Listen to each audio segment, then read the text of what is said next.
industries. The next topic is the measures taken by the government for promotion of SSI.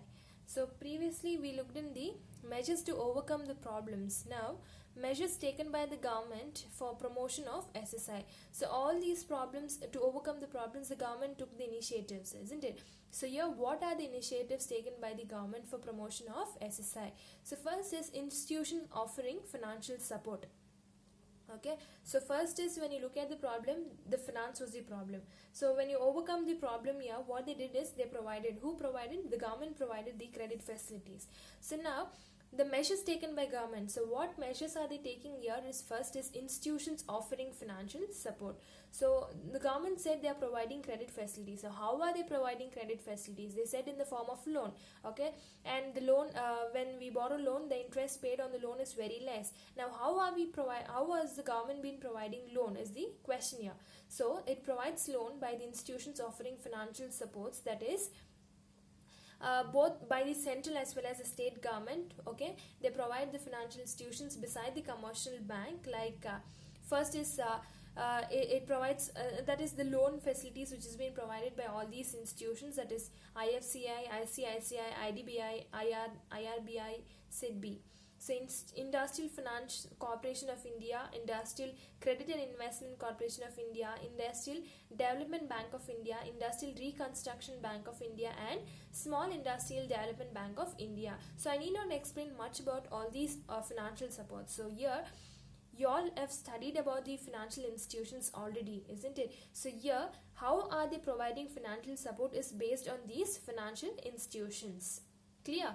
The next is institutions offering technical supports. So which are the institutions which offers the technical supports here is, so technical support is, see, I already said when there is workers being recruited, they provide training.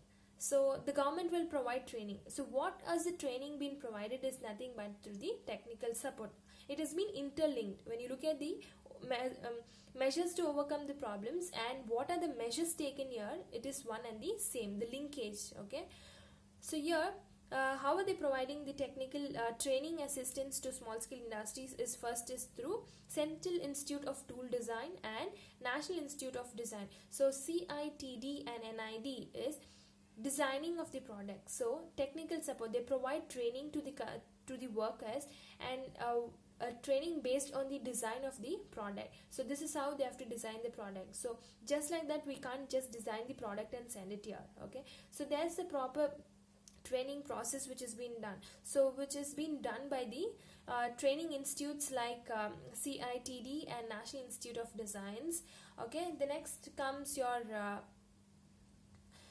Technological Development and Information Company of India. So they provide what are the technologies being adopted and which has been very useful for the units which has been produced, as well as here when I say technical support is, they basically talk about the testing centers and tool design institutes and product and process development centers. So all these three comes under your technical support. It's very clear here. Understood? So how they provide technical support is based on providing the tool design of the units which has been set up. So the design and the outcome of the product will be done over here. The training will be done to the workers basically here. The next is institutions offering marketing supports. Okay, marketing, when I say marketing supports, it talks about the sale which is being done, isn't it? So here first is government stores purchase program. Okay, so here we'll have both suppliers as well as the disposal of the raw materials. Okay, so now how is the government having store purchase is, they purchase all the raw materials here, okay, and they dispose it. Okay, they purchase and sale of store requires by the government, that is the state government as well as the central government. Okay, so it includes both public sector as well as semi-government bodies. Institution offering marketing supports is, so government store purchase program is done. The next is subcontracting exchange is nothing but they have exchanges which is being done in major states of the countries. So they basically invite the small scale industries, okay, by providing small spare resources, and they send it to the large scale units, okay.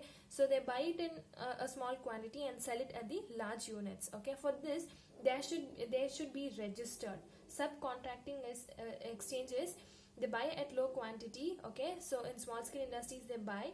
What they do here is they manufacture, they provide all the spares, and the requirements will be done here, and they directly sell the spares to the large scale industries, okay. So when they're doing this, when the contract is done, subcontract is done, they have to get orders from the registered units. So the units has to be registered under the Government Act. The next is trade centers. So trade centers is information relating to all types of small scale industries, like they have to provide their details, where they have set up, what is their unit name. All these will be provided in the marketing support. So only when you provide all these the name of the unit, only then it will be familiarized, isn't it? So first is they have to give full detail of the product. What are the product, which product are they producing, what is the quantity of the product, okay, capacity, as well as the price. Trade centers is, see, when you're selling the product, before selling the product you will have a target price, so that you have to put it in the trade centers. All the small units have to set up the trade centers, that is, it has to provide all the details, where it is being put up, how it is being put up, and what are the resources being used, as well as they have to provide what are the resources being used for the product, that is the detail of the products has to be produced, and what is the capacity, that is the weight, or whether it's in kgs, or they have to provide it, and then the final price of the product. So this is provided because it should be from the point of the buyers, for buyers as well as seller of the product. They provide a focal point for buyers and sellers of the product. So here we have retailers and wholesalers, isn't it? So here they buy at the lower price and sell it at a percent wherein they earn a commission. So trade center is wherein they set up a price wherein it will be same from the point of the buyers as well as the seller of the product. So the next point is internal marketing. So internal marketing is the promotions of a company's objectives or the products and services to employees within the organization. So any kind of a service which is being provided to the employees within the organization is said to be internal marketing. So here they will be engaged in the company's goals, okay. And next is exhibitions and seminars. So here what happens is, here by offering marketing support, it helps the entrepreneurs to to participate and take actions in the seminars as well as in the exhibitions, and it helps them to improve their skills and also makes them to train their employees in the organization.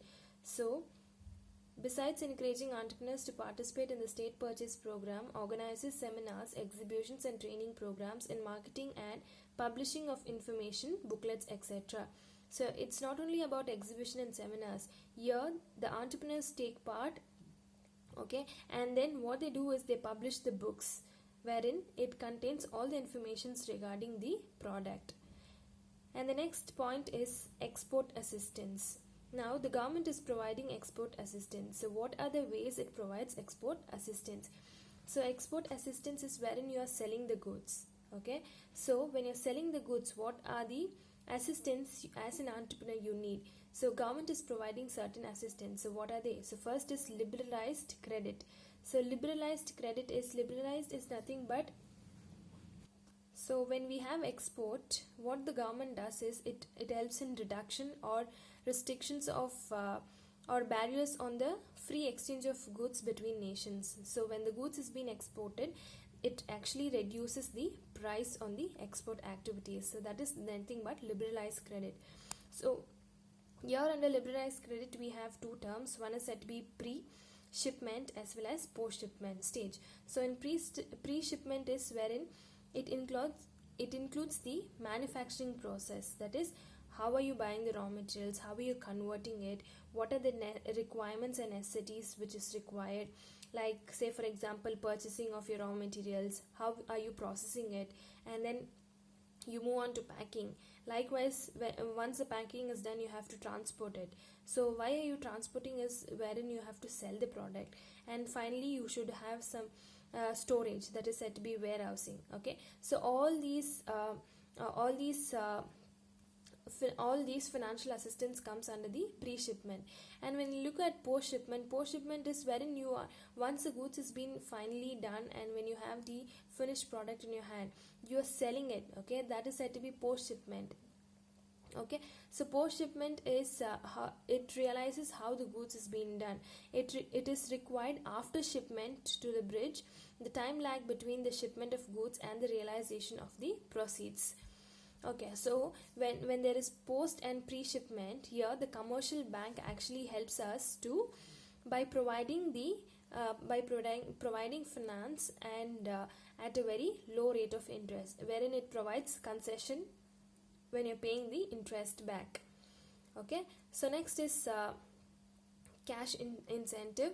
Okay, so cash incentive is wherein they will be giving incentives wherein you when you have borrowed the cash. Yeah.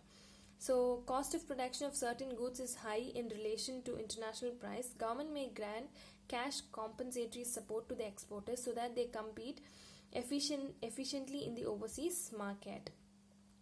So cash incentive is say for example you require a lump sum amount of money. Okay, so what you do is if you want it, you have to get it out of a lease. Okay, is willing to give someone who will take over his or her lease. So cash incentive is left up to the person. How are they taking it up? So if it is on a lease basis, then they take it up, and after certain agreement they have to again repay it back. So this payment includes cash incentives, that is wherein down payment will be given. Based on your request or based on your requirement, there will be down payment given, wherein you can collect a lump sum amount and you can make down payment every month, and you can close the finance of a year. Okay, so government gives cash incentives.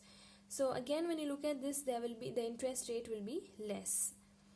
The next is liberalized exchange rate management system.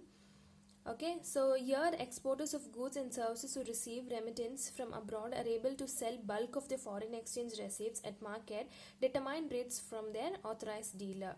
So liberalized exchange rate management system. So I already said about liberalized export. Okay, wherein it helps in reduction, wherein you need not pay heavy duty or tariffs on the export of goods.